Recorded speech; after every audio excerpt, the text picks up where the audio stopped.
নিয়েই হবে, তাই আলাদা করে কোনো ইটিং এর আয়োজন করা হয়নি। তাহলে আর দেরি কেন, এই বেলা মিটিং শুরু হোক। আমার যে আর তর্স হয়েছে না। হ্যাঁ, আমারও একটু তাড়া আছে। মিটিং শেষ হলেই একটু এটিএম এ ঢু দিয়ে আসতে হবে। পকেট পুরো ফাঁকা, নেই যে কোনো টাকা। কি ব্যাপার বলুন তো করালি বাবু, এই মাসের মাঝে এটিএম এ যাওয়ার প্ল্যান করছেন? আর্জেন্ট ক্রাইসিস নাকি? না না, দাদু যা কিপটে, বাড়িতে ফ্যান বন্ধ রেখে এটিএম এ এসির হাওয়া খায়। কি বললি? আমি কিপটে? ফিরে হয় চিপটে, দাদু আমাদের কিপটে। জয় হোক, অনেকক্ষণ অপেক্ষার পর ফাইনালি এসপি স্যার এসে গেছেন। এবার মিটিং শুরু হবে। গোপী এখন হলিডে মোডে আছে, তাই দাসপাড়া থানার দায়িত্ব আমি নিজের হাতে তুলে নিয়েছি। এটা খুব ভালো কথা এসপি স্যার। এত কাজের চাপের মধ্যে একটু মনের আনন্দ দরকার, হ্যাঁ? তাই সবাই মিলে একটু খাওয়া দাওয়া করার প্ল্যান করেছি আর কি। আমরা খাওয়া দাওয়া করবো আর হই হুল্লোড় করবো, এটাই সার কথা। ইটিং নিয়ে মিটিং শুনেই তো পেটটা গঠন করতে শুরু করলো রে বল্টু। এখন পেটে আর মুখে গামছা বেঁধে আমাদের কর্মকর্তা কাকু কি বলছে সেটা শোন। বেশ অনেক দিন হয়ে গেল দাসপাড়ায় হই হই রই রই দৃশ্য আর চোখে পড়ছে না। গতকাল বিকেলে থানার সামনে দাঁড়িয়ে এই আলোচনাটাই চলছিল। আর আমার অফিস একটু তাড়াতাড়ি ছুটি হয়ে যাওয়ায় সেই সময় সেই রাস্তা দিয়ে আমি হেঁটে ফিরছিলাম। বুঝলেন, সকালটা আজকেও খুবই বোরিং কাটলো। হরিলাল, চেলা, কাকাতুয়া সবাইকে গুপি গারদে ভরে দিয়ে ছুটি কাটাতে চলে গেছে। আর কানু? ও তো অনেকদিন আগে থেকেই জেলে। তাহলে তো আপনার মাথায় এখন তেমন কোনো টেনশন নেই। হ্যাঁ, এখন শুধু সারাদিন খাচ্ছি আর ঘুমোচ্ছি, ঘুমোচ্ছি আর খাচ্ছি। শরীরে মরচে ধরে গেল মশাইয়া। আমারও সেই রকমই হাল। দাসপাড়ার বাজারে মাস কয়েক ধরে তাজা তাজা রং বেরঙের সবজি আসছে। হ্যাঁ, তা তো আসছে, কিন্তু এক নাগারে আর সবজি ডুবিয়ে সবজি ভাত কতদিন ভালো লাগে বলুন তো? সেটাও ঠিক কথা। আরে রজনী বাবু যে আজ তাড়াতাড়ি বাড়ি ফিরছেন যে, মানে ওই শরীর টরীর ঠিক আছে তো নাকি? আরে হ্যাঁ হ্যাঁ, অফিসের কাজ তাড়াতাড়ি শেষ হয়ে গেল, তাই ভাবলাম আজ বিকেল বিকেল বাড়ি ফিরি। একটানা কাজ করে করে হাঁপিয়ে উঠেছি মশাই। আমাদেরও সেই কথাই হচ্ছিল। তার মানে কথা এই দাঁড়াচ্ছে যে এই মুহূর্তে আমরা সকলেই নানান কারণে ক্লান্ত। এর একটা বিহিত তো তাহলে করতেই হচ্ছে। তাতেও কিছু ঢুকছে না। আরে মশাই, আমাদের সবারই মনের একটা রাস্তা এই বুড়ির সঙ্গেই কানেক্টেড। পেট শান্তি মানে মনও শান্ত। এটা আপনি ঠিক বলেছেন। এই কাছাকাছি কোনো ফরেস্টে একদিন বনভোজনের আয়োজন করলে কেমন হয়? আমার কোনো আপত্তি নেই। তাহলে খানিক বাদে ক্লাব ঘরে পাড়া সবাইকে ডেকে নিয়ে কথা সেরে নেওয়া যাক। তাহলে আমিও বাড়ি গিয়ে নাট আর নাটের মাকে বলছি, আর বল্টুর বাবা মাকেও বলছি। হ্যাঁ হ্যাঁ, তাই করুন তাই করুন। আর আপনি সবাইকে ফোন করে যথা সময়ে সকলকে ক্লাব ঘরে চলে আসতে বলে দিন কর্মকর্তা বাবু। বেশ, দেখা হচ্ছে তবে।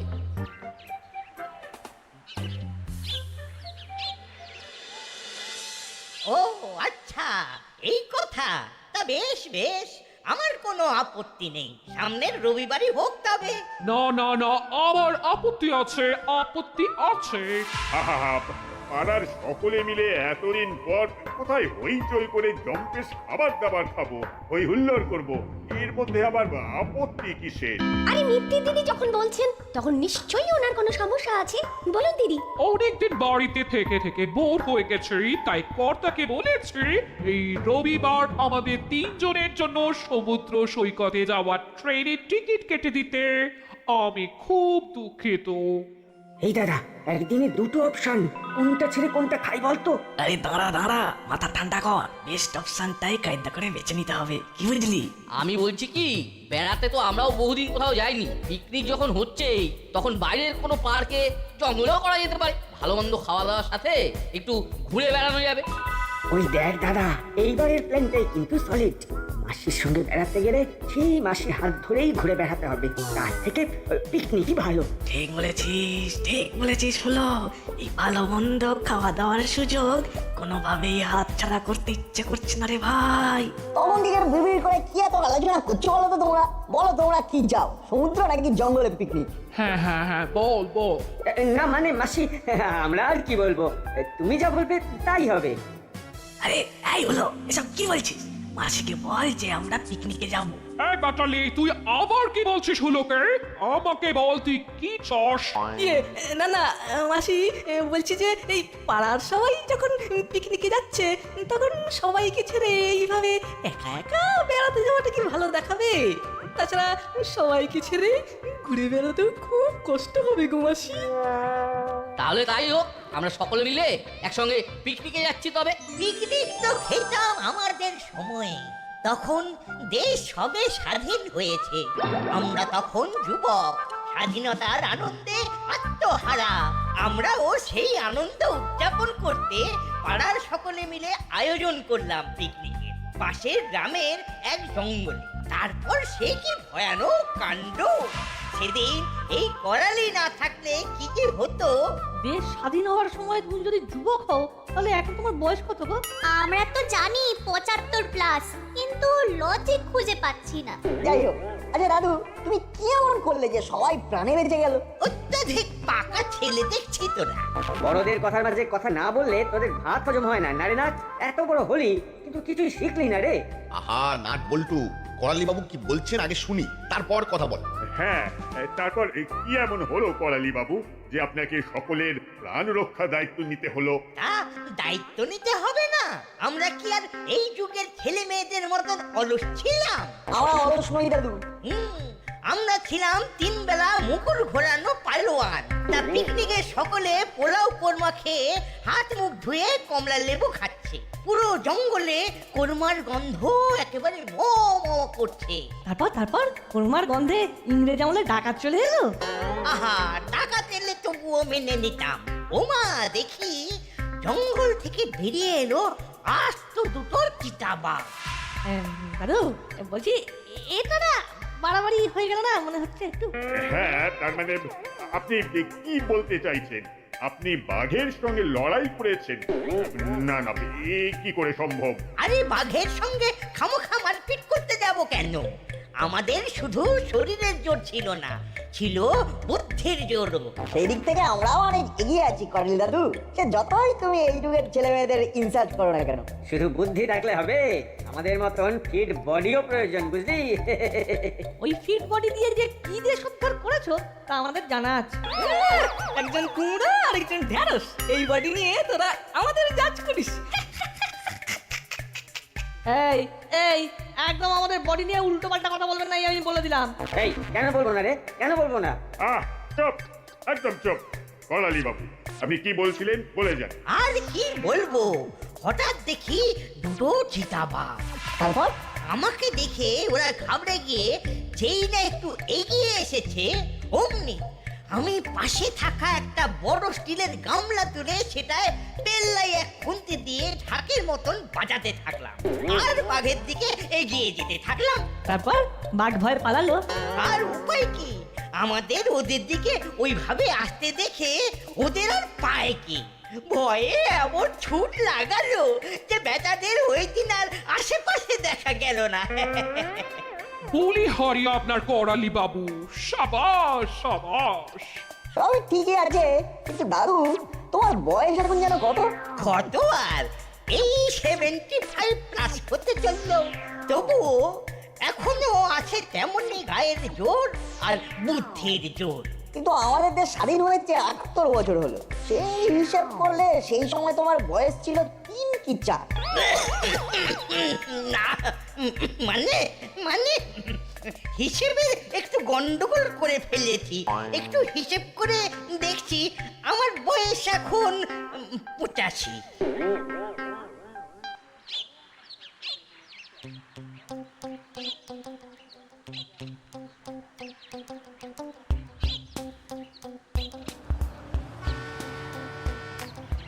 কিরে নাট, সেই সকাল থেকে দেখছি, স্কুলেও দেখলাম তোরা কিরকম মুখ গোমরা করে বসেছিলি। কি হয়েছে তোদের খুলে বলতো? গতকাল ওইভাবে সবার সামনে হুলোদার বাড়িলা কিভাবে আমাদের কনসাল্ট করে ইনসাল্ট করলো দেখলি? ও এই ব্যাপার, হ্যাঁ তা বটে। আমি তো করালি দাদুর বাঘ তাড়ানোর গল্পটা যতবার মনে করছি ততবার হেসে হেসে অস্থির হয়ে যাচ্ছি। সে আর বলতে, শোন আমার মাথায় একটা প্ল্যান এসেছে, যেটা এক ঢিলে 2 পাখি ফুরুত করে উড়ে যাবে। আর পিকনিকের দিন এমন সেজে যাবো না যে হুলোদা বাটেদা চমকে বাড়ে চামচিকে হয়ে যাবে। আরে না সাব্বাস, এই তো চাই। তাহলে শুভ কাজে আর দেরি করা নয়, বুঝলি? চট করে আমাদের প্ল্যানটা বলে ফেল, আর পট করে আমরা মাথায় নোট করে ফেলি। এইভাবে ওরা কি আলোচনা করছে শুনতে হবে, আর সুযোগ বুঝে হলুদা বাটালিদার কানে তুলতে হবে। আপাতত ওরা কি করছে সেটাই দেখি বরং। তাহলে চল এক্ষুনি কাজটা করে ফেলি। হ্যাঁ, দোকানে ওই জিনিসটা না পেলে অর্ডার করতে হবে আবার, তাতেও বেশ কিছুদিন সময় লেগে যাবে। চল এখানে আর সময় নষ্ট না করে কাজের কাজটা সেরে ফেলি। হ্যাঁ, বাড়ি থেকে ড্রেস চেঞ্জ করে একদম লোকেশনে চলে আয়।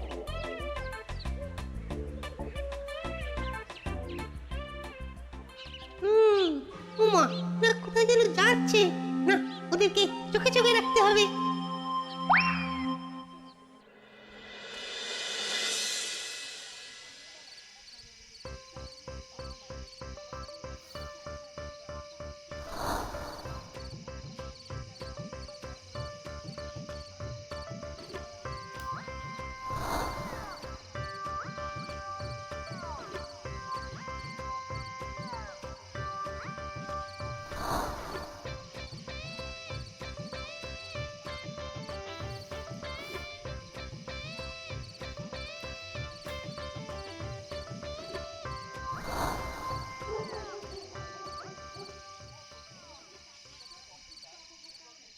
কাকু, ও কাকু, কাকু।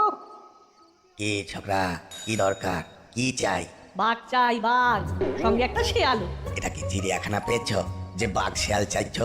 বেকার সময় নষ্ট করো না। এই মেয়ে, তুমি বলো কি দরকারে এখানে এসেছো? কাকু সরি, রাগ করবেন না, আসলে আমাদের একটা বাঘের পোশাক আর একটা শেয়ালের পোশাক চাই। ও তাই বলো। পোশাক থেকে মুখোশ, বাঘ থেকে বেড়াল, সব কিছু আছে আমার দোকানে।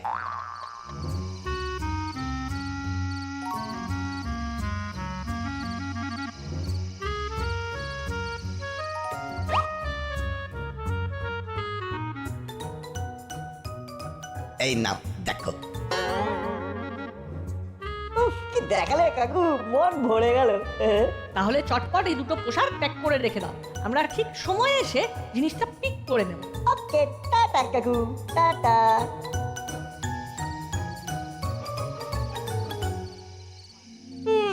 কিছুই তো কিনলো না, খালি হাতে বেরিয়ে এলো। যা, এবার হলুদা আর বাটালিদাকে গিয়ে কি বলবো? হ্যাঁ, ওই দেখ নাট, হ্যাবলাই আমাদের ফলো করছে। সে করুন, আমরা বরং তাড়াতাড়ি বাড়ি যাই। টাটা চিমটি, কাল সকালে দেখা হচ্ছে। হ্যাঁ রে চিন্তি, আসি।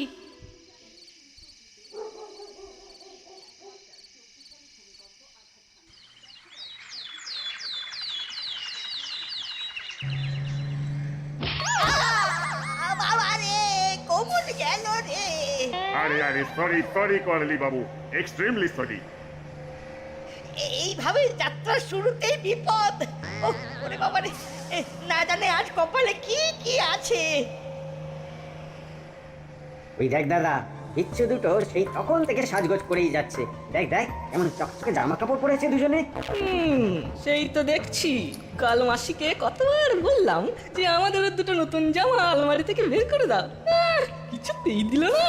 আর দেখ এই বিক্রি দুটো কেমন মাঞ্জা দিয়ে এসেছে।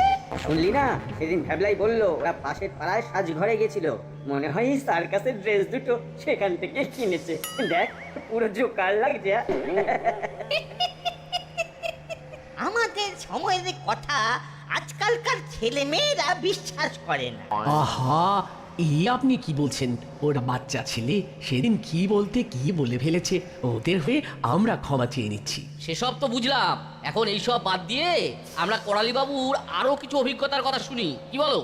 বুঝলি নাট বল্টু, তোদের মতন বয়সে আমার ছিল একদম সিক্স প্যাক। পাড়ার সব ছেলেপুলেরা মিলে আমরা শরীর চর্চা করতাম নিয়মিত। একবার আমাদের খেলার মাঠে এসে গেল এক মস্ত বড় সাপ। কোন সাপ দাদু? পাইথন? আচ্ছা দাদু, পাইথন সব কি ম্যারাথনে দৌড়াতে পারে? এই তোদের আবার শুরু হলো। চুপ চুপ, একদম চুপ। আহা, আজকের দিনে ওদের বকবেন না, ওরাই তো আজকে আনন্দ করবে। হ্যাঁ, আজ ওদের ক্ষমা করার দিন, বলিস নাট বল্টু? একদম ঠিক। আচ্ছা করেলি দাদু, তারপর কি হলো? আরে তখন সন্ধ্যা হয়ে গেছে, শীতের সন্ধ্যা। আমি বসে আছি মাঠের ধারে, সেই সময় দেখি আমার ঘাড়ের ওপর কিছু একটা পড়লো। তারপর একেবারে সোজা ঘাড়ের উপরে পাইথন। না মানে করালি বাবু এটা একটু বাড়াবাড়ির দিকে চলে যাচ্ছে না? আরে ধুর, কি বলছেন মশাই? আমাদের সময়ে এইসব পাইথন টাইথন গুয়ের বালি। ওই দেখ, কটালি দাদু আবার শুরু করে দিয়েছে। বাপরে, মাথা ধরে গেল। চল কানে হেডফোন গুঁজে চুপচাপ একটু রেস্ট নি, পৌঁছে অনেক কাজ। সে আর বলতে, চল সেটাই করি।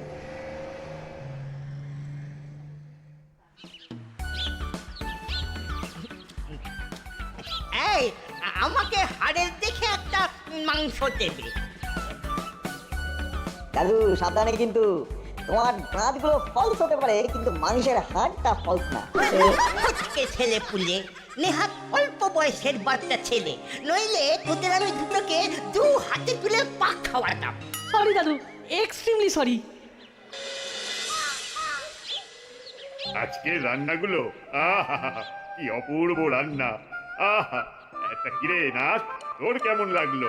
সে আর বলতে, ফুলকপি রোস্ট খেলাম না মুরগির রোস্ট খেলাম বুঝতেই পারলাম না। এক চিকেনের ফ্রাইড রাইসটা তো মুখে লেগে আছে। ওই যে এখনই কোথায় একসঙ্গে যাওয়ার কথা, আর এখনই নাট গল্প জুড়ে দিল। উফ, নাট, বিকেল থেকে রাত হতে চললো, আর সবার খাওয়াও প্রায় শেষ। আর একটু পরেই সবাই বাসে উঠে পড়বে। যা করার এক্ষুনি করতে হবে। আমরা হলাম এই যুগের শ্রেষ্ঠ দাসপাড়া খেলা তো ম্যাজিশিয়ান। তুই শুধু 1 থেকে 20 গোনা না, দেখ কি হয়। বেশ, তাই করছি। 1 2 3 4 5। এই ছেলে দুটো আবার কোথায় গেল? গেছে এদিক সেদিক কোথাও, তুমি এত চিন্তা করো না। বলি চা তো শেষের পথে, পকোড়া তো এখনো এলো না। আমিও তো সেটাই ভাবছি। চায়ের সঙ্গে চা না থাকলে কি আর পিকনিকের সন্ধ্যা জমে? দাঁড়ান দাঁড়ান, আমি দেখে আসছি। এই সুযোগে 5-6টা এক্সট্রা পকোড়া খেয়ে নেব। যাই যাই, দেখি রান্নার ঠাকুরের কত দূর হলো।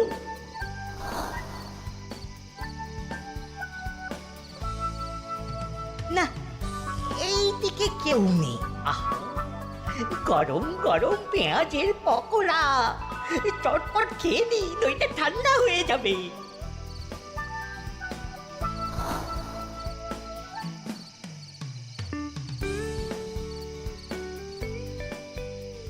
ও মা গো, ও বাবা গো, ওরে বাবা, মরে গেলাম রে।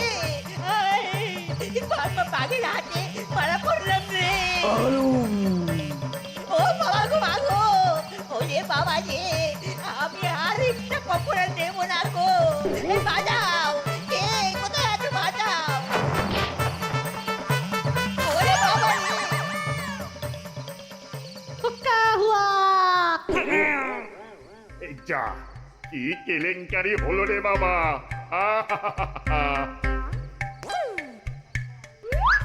আরে করালি বাবু, আপনি এমন দৌড়ে দৌড়ে ডালের গামলায় এসে পড়লেন কেন? না মেনে নিচ্ছি, রান্নার ঠাকুর দুর্দান্ত বানিয়েছিল ডালটা, তাই আপনি 5 বার ডাল চেয়ে খেলেন। আপনি বাকি ডালটাও খেতে চান, এটা বলতেই পারতেন। বাঘ, শিয়াল, বাঘ, শিয়াল আমাকে তাড়া করেছে, আমাকে খাবে। ওরে ওরে মা গো। সবাই মানুষ দাদু, কেউ তোমাকে খাবে না। তুমি এক্সট্রা পকোড়া কায়দা করে নিলে, কিন্তু খেতে পারলে না। So sad. ভাগা তোরা, তোরা বাঘ শিয়াল খেতে আমাকে তাড়া করলি। কি হলো এবার দাদু? তুমি তোমার দীর্ঘ জীবনে এত বাঘ চিতাবাঘ জব্দ করলে, শেষে কিনা নকল বাঘ শিয়াল থেকে তোকে একেবারে শ্বশুর ফুল থেকে ফেললে। না না, এটা তো তোমার কাছ থেকে আশা করিনি দাদু। কি করালি বাবু, তার মানে সেদিন ক্লাব ঘরে যা যা বললেন ওগুলো সব গল্প ছিল? না মানে গল্প ছাড়া আর কিছুই না। দাদুর বয়সের মধ্যে জল মেশানো থেকে ওই গুল দেওয়া গল্প আরো স্পষ্ট হয়ে ওঠে। তোদের বুদ্ধির কোনো সীমা নেই নাট বল্টু, শেষে কিনা এইভাবে। শেষ বয়সে এসে একই সব সহ্য করতে হচ্ছে ঠাকুর। তোদের আমি দেখে নেব নাট বল্টু। তুমি আগে নিজেকে দেখো দাদু, পুরো ডাল মাখানি। ভুল করে তেলে ছাড়লেই ডাল বড়া হয়ে যাবে। তবে রে